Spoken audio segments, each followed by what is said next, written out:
Aujourd'hui, on va parler de Nvidia et de l'ascension fulgurante qu'elle a faite et de savoir si c'est un nouveau marché, un nouveau monde qui s'ouvre et qu'on n'est qu'au début d'une super belle histoire ou si c'était un mouvement de buzz, une bulle et que Nvidia peut ressombrer et tomber comme un soufflet. Alors déjà, on va faire un petit bilan des choses actuelles. Un an après le lancement de ChatGPT, combien a gagné Nvidia en bourse? Le spécialiste des cartes graphiques a vu son activité être portée par l'essor de l'intelligence artificielle générative, elle-même alimentée par l'émergence du robot conversationnel, ce qui s'est traduit par une performance boursière vertigineuse pour une aussi grosse capitalisation. Effectivement, Nvidia est énormissime et c'est rare d'avoir des ascensions comme ça, des croissances phénoménales pour une entreprise de cette taille. Il y a un an jour pour jour, OpenAI apportait à Nvidia le plus important catalyseur boursier de son histoire en créant ChatGPT, son robot conversationnel carburant à l'intelligence artificielle générative, IA. La qualité et la rapidité des réponses de ChatGPT a provoqué un réel engouement des utilisateurs et des marchés financiers qui ont commencé à discerner un important potentiel de monétisation de l'IA générative. Alors, ça, c'est effectivement vrai. Par contre, ChatGPT, l'intelligence artificielle générative n'existe pas que depuis ChatGPT. C'est le grand public qui s'est rendu compte que aujourd'hui la barrière, la frontière était mince entre ce qu'un ordinateur pouvait donner visuellement et ce qu'un humain pouvait donner aussi. Et la ressemblance est troublante et la frontière est relativement fine. Mais ça, les géants comme Google, comme Apple, tout ça, ont déjà des process en place, ont déjà ce genre de forme d'intelligence. Donc c'est le grand public aujourd'hui qui s'est rendu compte que les films de science-fiction qu'on avait aujourd'hui peuvent devenir réalité et qu'aujourd'hui un outil gratuit comme ChatGPT pouvait leur permettre de tester eux-mêmes en temps réel et de voir que oui, effectivement, c'est troublant. On croirait qu'il y a quelqu'un derrière qui nous répond. Mais globalement, à part les particuliers et les toutes petites entreprises, quand je dis petites entreprises, c'est vraiment à l'échelle quelques milliers, voire quelques millions d'euros de chiffre d'affaires. Mais donc ça pourrait très bien être par exemple la boulangerie du coin qui fait quelques milliers ou centaines de milliers d'euros, se sont rendus compte qu'ils pouvaient peut-être intégrer l'intelligence artificielle. Mais les gros groupes de plusieurs milliards d'euros étaient déjà bien au courant et avaient déjà la plupart du temps des systèmes dans leur base à eux. Un bénéfice en hausse de plus de 1000%. Pour Nvidia, l'essor de l'IA générative s'est traduit par une importante hausse de la demande pour ses produits. Le groupe domine en effet le marché des puces graphiques indispensables pour générer des tâches et des applications avancées en matière d'intelligence artificielle. Oui, tout à fait, puisque comme il faut une énorme source, et bien comme Nvidia propose ces équipements et ces puces graphiques, forcément c'était le candidat tout trouvé pour justement vendre beaucoup plus et augmenter le chiffre d'affaires. OpenAI détenu à 49% par Microsoft et Google s'équipe ainsi de milliers voire de dizaines de milliers de processeurs graphiques GPU Nvidia A100 dans leur data center pour développer et entraîner leurs robots conversationnels ChatGPT et Bard respectivement. L'utilisation accrue de l'IA générative se traduit par davantage de besoins en matière de puissance de calcul et donc par une plus forte demande pour les puces Nvidia. Alors ça, oui et non. Ils s'équipent, effectivement, ils se sont équipés parce qu'ils se sont dit qu'il y avait un nouveau marché à prendre et qu'effectivement, c'est comme tous les particuliers se sont rendus compte qu'on pouvait converser aujourd'hui avec un ordinateur. Chaque entité voudrait avoir ça sur son téléphone. Forcément, Microsoft va essayer d'intégrer ça ou sur ses téléphones ou sur ses PC. Google va essayer de le mettre aussi pour son moteur de recherche. Mais globalement, ils avaient déjà tous leur propre logiciel interne.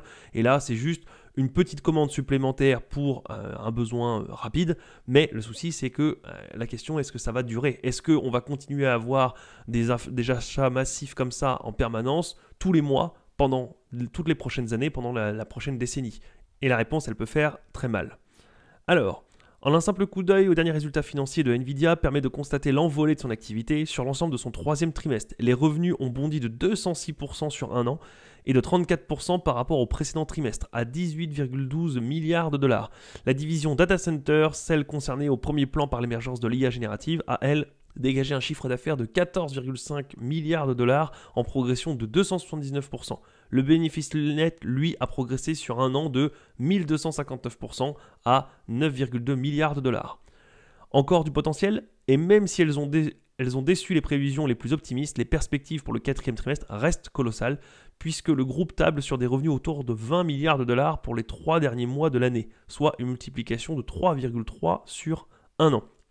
Évidemment, cette nouvelle donne pour l'activité de Nvidia s'est traduite par un parcours boursier vertigineux et même difficilement concevable pour une méga capitalisation. Depuis le lancement de ChatGPT, Nvidia a vu son cours bondir de plus de 200% au point de désormais pointer au 6e rang des plus fortes capitalisations boursières mondiales avec un total de 1,18 milliard de dollars. Reste évidemment à voir si l'ascension du groupe peut se poursuivre, alors que le titre recule de 3% sur les 3 derniers mois. Si la dynamique du groupe à court terme est manifestement impressionnante, l'incertitude des investisseurs quant à la durabilité de cette croissance devrait selon nous demeurer un problème persistant, prévenait la semaine dernière Deutsche Bank. Bank of America reste pour sa part optimiste, jugeant que les divisions de la société bénéficient de vents porteurs pour s'inscrire sur le long terme. Alors, oui et non, complètement d'accord avec Bank of America, comme quoi il y a des divisions qui vont bénéficier de ces vents porteurs, puisqu'effectivement, si on arrive avec des nouvelles commandes, l'IA générative devient pas une mode, mais l'effet de mode passe un peu, mais qu'il reste quand même une évolution, un avant et un après, oui, il y a un nouveau marché qui s'ouvre pour Nvidia.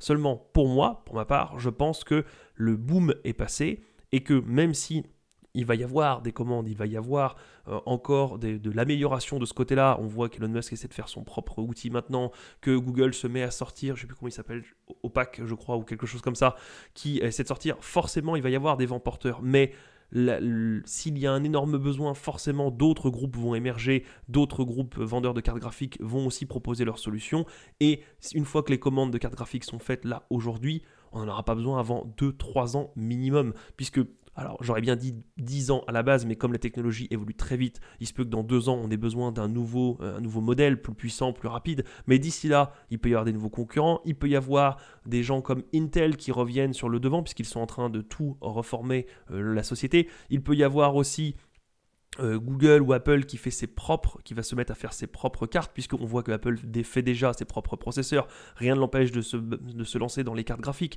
et puis encore une fois, si même dans 2-3 ans, il y a une commande aussi forte pour Nvidia, que faire pendant ces 2-3 années? Si le chiffre d'affaires est divisé par 10, que faire? Comment faire pour tenir cette valorisation? Donc, c'est toutes ces questions qui font que oui, Nvidia est une bonne entreprise, oui, le marché pour la prochaine décennie peut être vraiment porteur, mais est-ce qu'il sera au rythme où là il a été ces derniers mois? Je ne suis pas sûr. Si on regarde sur le très long terme, Nvidia est une belle société qui arrive à augmenter son chiffre d'affaires de manière propre et rapide.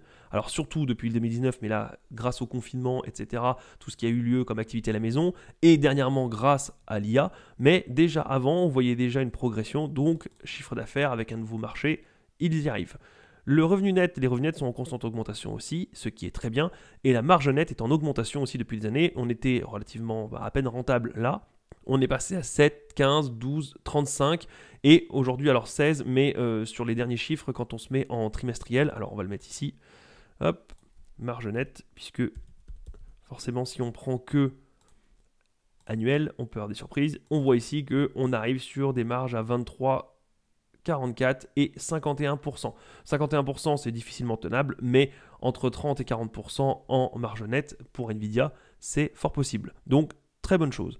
Le nombre total d'actions en circulation, il est oscillant.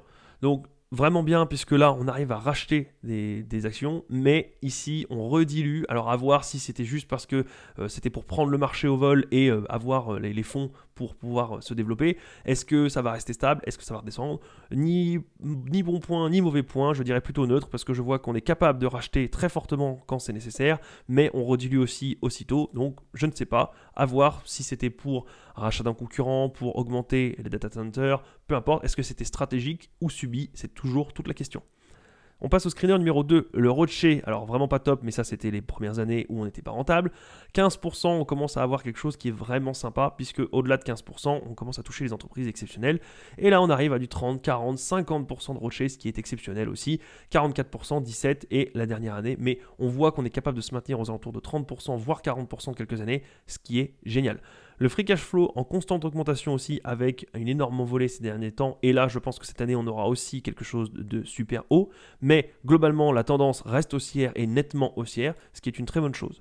Le price to free cash flow, là maintenant, par contre, c'est là qu'on déchante. Un price to free cash flow de 66. Ce qui veut dire qu'en maintenant les chiffres, pas en maintenant la croissance, en maintenant même les chiffres de cette année, la marge de cette année, il faudrait 66 ans, 66 exercices fiscaux pour récupérer l'argent. Ce qui veut dire que il y a toujours trois scénarios, et toute une multitude entre les deux, mais entre les trois, pardon. Mais il y a trois scénarios où on maintient le chiffre cette année, ce qui veut dire qu'il faudra 66 ans, où on améliore, mais alors avoir encore une croissance, pourquoi pas, mais de combien? Et même si c'est une croissance de 10-20%, on va peut-être passer un PER un price to cash flow de 66 à 60, 52, 50, voire on dégrade le chiffre d'affaires, la marge nette et le chiffre d'affaires ne sont pas les mêmes l'année prochaine, et quoi qu'il en soit, le free cash flow descend. Et là, c'est plus 66, c'est peut-être 70, 75, 80. Alors, si vous avez 18 ans aujourd'hui et que vous investissez, oui, ça peut s'entendre de se dire 66, même dans 66 ans, et je fais confiance à Nvidia pendant les 40 prochaines années pour augmenter son chiffre d'affaires, sa marge, tout ça. Oui, si aujourd'hui vous avez 40, 50 ans, même avec un price to cash flow de 66, même qui serait divisé par 2 dans le meilleur des cas, parce on doublerait encore dans les années futures la marge, enfin le free cash flow, ça ferait quand même un PER d'un price free cash flow de 33. 33, si vous avez 50 ans aujourd'hui, ça vous amène à 83. Bon, c'est dans le meilleur des mondes avec le vent dans le dos.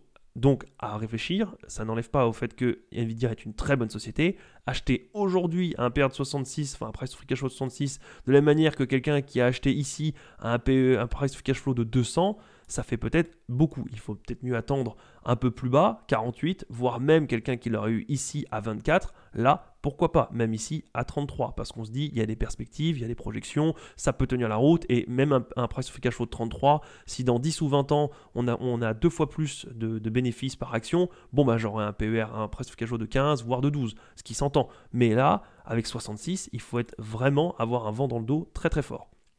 Si on passe au screener numéro 3, ici, donc, je mets le PER qui ressemble fortement au price to cash flow. On est un price to cash flow de 66 et un PER de 61, mais globalement, l'idée est la même. On se retrouve avec ici 40, c'était déjà un peu haut, mais pourquoi pas si on est dans une énorme croissance. Mais aujourd'hui, 61, bon, ça ne veut pas dire qu'on ne peut pas monter à 72 de PER et dans 6 mois avoir un cours de bourse qui a encore pris 20 ou 30%. Ça veut juste dire, est-ce que sur le long terme, il est possible de tenir une cadence qui fait que le PER de 60, ça veut dire retrouver votre argent dans 60 ans, ne sera qu'un mauvais souvenir, un lointain mauvais souvenir, et que rapidement vous allez passer à un PER de 40, 35, 30 et 20, parce que la cible à atteindre c'est quand même un PER de 15 ou 20, voire même en dessous de 10 quand on est pas en fin de vie, mais en fin de vie d'investisseur, parce que forcément quand on investit et qu'on a 30 ans, même si le PER est énormissime, c'est pour qu'un jour à 50-60 ans, on ait des revenus qui soient relativement conséquents par rapport à un bon investissement qu'on a fait il y a des années. Donc l'idéal est d'avoir un PER de 3-4 au bout de 30 ans d'investissement. C'est la cible. Mais là, un PER de 60, si vous avez encore une fois 18 ans, pourquoi pas. Si vous avez plutôt 60 ans, c'est quelque chose qui peut être remis en question. La dette nette, alors la dette descend fortement, ce qui est très bien, ce qui veut dire qu'on gagne en trésorerie. Alors des fois on a des décrochés, c'est peut-être pour refaire les stocks, racheter les concurrents, à voir pourquoi et comment, mais il n'empêche qu'on est toujours en trésorerie, donc très bon point. Les capitaux propres qui montent sans arrêt, très bonne chose aussi. Et la capitalisation boursière, forcément, qui s'envole, surtout ici on le voit depuis janvier 2023, on est monté très très fort. Voilà, c'est le moment de la bulle, c'est le moment où tout le monde parle intelligence artificielle. La question est de savoir est-ce que ça va pouvoir durer et surtout à cette cadence. Puisque durer, oui, le progrès technologique sont sans arrêt remis en question et on va toujours plus loin, plus vite, plus haut. Mais est-ce qu'une telle croissance peut être soutenable? C'est la grande question. Si j'affiche le S&P sur les années 2000, tout simplement pour essayer de remettre un petit peu les idées dans leur contexte.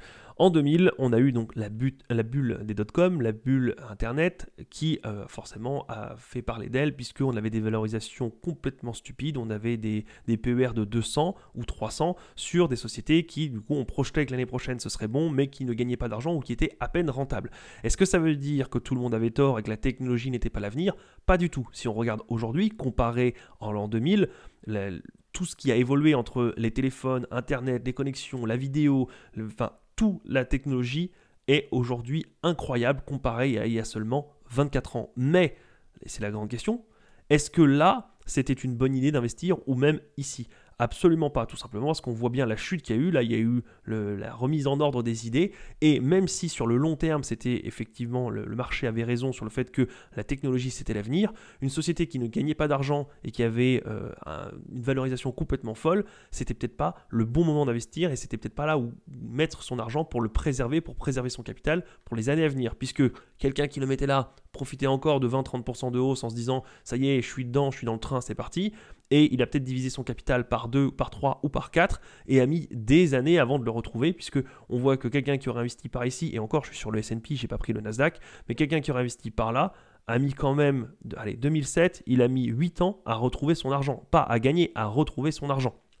Donc on se retrouve avec un mauvais investissement au mauvais moment, même si la personne avait raison sur l'aspect, le fait que la technologie allait révolutionner le monde, oui, mais seulement 5, 10, 15, 20 ans plus tard, puisqu'il faut que les choses prennent forme, il faut que certaines sociétés coulent pour que d'autres émergent, il y a des partenariats, il y a des sociétés comme AOL ou Alcatel, on pensait que ça allait être l'avenir et finalement elles ont mal pris le virage ou mal géré, ou il y a eu des mauvais dirigeants, peu importe, ou un coup de pas de chance, ça peut arriver aussi, mais il y a une différence entre ce que la technologie, le monde de la technologie peut apporter un jour à l'être humain et telle société qui peut performer et gagner énormément d'argent dans le court terme et le moyen terme et le long terme. Si on part donc sur une valorisation de Nvidia, on va tenter, alors ici j'ai remis absolument tous les chiffres qu'on avait, le PER de 30 et 50, je me suis arrêté à 50 puisqu'un PER de 60 pour moi c'est vraiment trop et il faut, même si la société est excellente, pour moi dans le contexte actuel un PER de 60 c'est hors de question, déjà 50 j'ai du mal, mais mettons un PER de 30 et ou 50 parce que si je me trompe et que la croissance peut être phénoménale encore pendant des années, ça mérite peut-être un PER de 50. La marge nette de 47%, alors je n'ai pas pris le 51% tout simplement parce qu'il y avait vent dans le dos, il y avait des bons éléments qui aidaient, mais on arrive sur une marge nette quand même récemment de Nvidia qui arrive à maintenir entre 45 et 47%. On va conserver 47%. Alors ici, c'est les free cash flow des années précédentes, justement, qui donnent une croissance de 30%. Alors, il y a eu des années avec et des années sans. C'est surtout récemment que ça a refait remonter la médiane. Mais avant, on avait quand même des années, des fois, à moins 16, moins 9. Alors, même si on avait 35% avant, enfin après, on avait quand même moins 9 et moins 16 les 2 années d'avant. Bref, dans tous les cas, on arrive quand même à un chiffre qui une croissance médiane de 30%, ce qui est incroyable.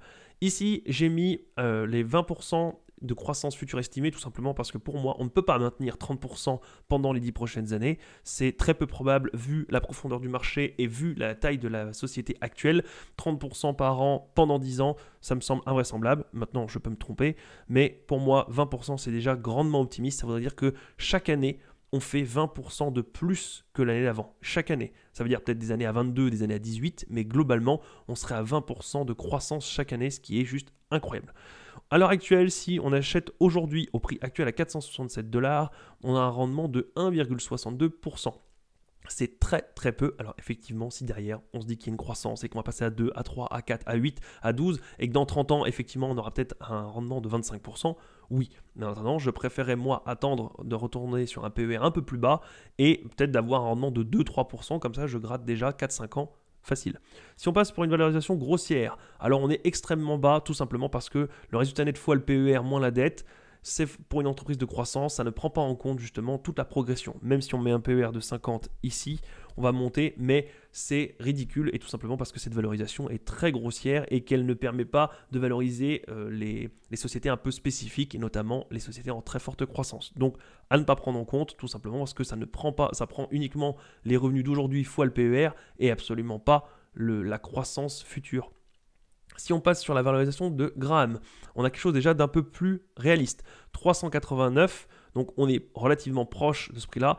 C'est en grande partie les taux et la croissance future qui font ce chiffre-là, tout simplement parce que si je mets par exemple du 12%, ce qui serait très bien, ça veut dire pendant une période de récession, pendant tout, ça veut dire que chaque année, 12% pendant toutes les périodes, qu'elles soient bonnes ou pas bonnes, on arrive tout de suite à 260, qui est vraiment, vraiment bien moins cher.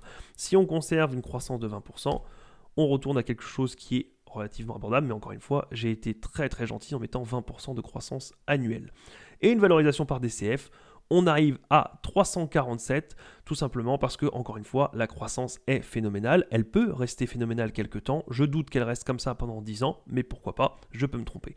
Si on va faire un petit tour sur GuruFocus et qu'on regarde ici la trendline pour les revenus. Alors 14,58%, on voit bien que ça s'est quand même nettement envolé depuis le dernier temps, mais on a quand même une trendline moyenne à 14,58%. Si on met un l'EBIT on est aux alentours de 20%, ce qui est pas mal aussi, et on n'a rien sur les earnings per share tout simplement parce qu'on n'a pas encore de quoi faire la trendline, mais si on prend même ne serait-ce que 20%, on arrive sur quelque chose de vraiment bien. Si on fait une valorisation par DCF avec Gros Focus aussi, on a derrière une fair value à 253. On est bien bas comparé à aujourd'hui, tout simplement parce que, c'est ce que je disais tout à l'heure, on ne peut pas maintenir un niveau, pour moi en tout cas, on ne peut pas maintenir un niveau de croissance tel qu'il est aujourd'hui. Oui, on est parti en énorme bulle. Oui, ce mouvement va continuer d'être haussier puisque la technologie c'est l'avenir et que tout va finir par demander de plus en plus de ressources, qu'elles soient au niveau du processeur, au niveau de la carte graphique, peu importe, tout devient plus puissant, les jeux vidéo, les appareils photo, les retouches, les logiciels, tout effectivement. Mais pour moi, on a eu, comme la bulle internet, une énorme ascension qui pour moi dans les mois ou années à venir va se calmer avant de reprendre un chemin effectivement haussier. Donc pour moi, Nvidia, ça part dans ma watchlist tout de suite, mais il est hors de question à ce prix-là, parce que pour moi, vu les tendances actuelles, ce n'est pas le moment d'investir. Je prends en compte le fait qu'il y a potentiellement une récession qui peut arriver, qui a de fortes probabilités d'arriver aujourd'hui, on le voit sur beaucoup d'indicateurs, et il faut comprendre que même si la technologie c'est l'avenir, quand derrière vous avez du mal à finir les fins de mois, que vous avez du mal à vous loger ou à manger, vous n'achetez pas le dernier matériel informatique à la mode. Vous n'allez pas investir des milliers d'euros sur l'intelligence artificielle. Certains professionnels le feront, certains youtubeurs le font, oui, mais c'est dans des cœurs de métiers bien spécifiques et ça ne représente pas absolument pas tout le marché et les 8 milliards d'êtres humains qui sont sur Terre. Donc pour moi, oui, une très belle société, oui, il faut la garder à l'œil puisque au moment où elle redevient attractive, c'est un titan du marché et qui a des marges extraordinaires, mais pour moi, on est peut-être au moment d'une bulle et c'est pas à ce moment-là qu'il faut acheter. Voilà, c'est tout pour aujourd'hui. Je vous dis à la prochaine. Salut!